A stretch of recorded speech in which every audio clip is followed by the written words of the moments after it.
Kumustahin natin ang magiging lagay ng panahon. Makakapanayam natin live ngayong umaga si Mr. Benison Estrella, weather specialist mula sa Pag-asa. Mr. Benison, good morning po. Good morning, Sir Anjo. Malakas po ba ulit yung hangin habagat kaya maulan na naman?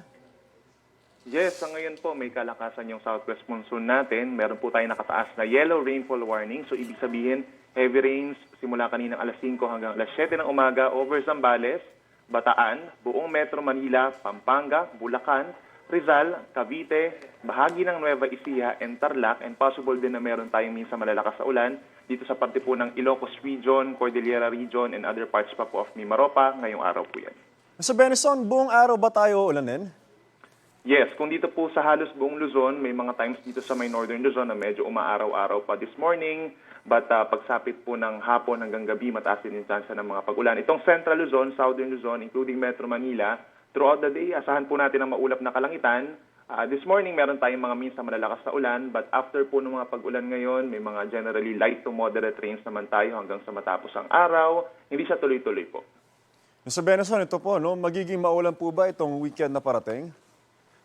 Bagsapit po bukas, meron pa rin tayong southwest monsoon at meron tayong possible nga na mabuunan na low pressure area by tomorrow dito sa may West Philippine Sea. So affected pa rin ang mga pag-ulan ng Ilocos Region, Cordillera Region, bahagi ng Central Luzon, and sa Metro Manila medyo makulim din pa rin lalo na sa umaga.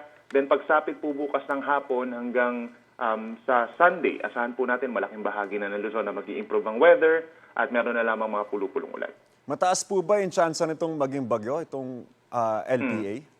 Yung posibleng mabuo na LPA within the next 24 hours dito sa West Philippine Sea, low chance pa naman po, no? But then meron siyang slight enhancement pa rin ng southwest monsoon once na mabuo siya dito sa may western side ng Luzon. But then, maliit yung chance nga po at posibleng lumabas na rin ng PAR pagsapit po ng linggo. Maraming salamat at magandang umaga po, Mr. Benison Estrella, weather specialist mula sa Pag-asa. Salamat Ingat po kayo. Ingat po. Kapuso, huwag magpapahuli sa latest news and updates. Mag-iuna ka sa balita at mag-subscribe sa YouTube channel ng GMA Integrated News.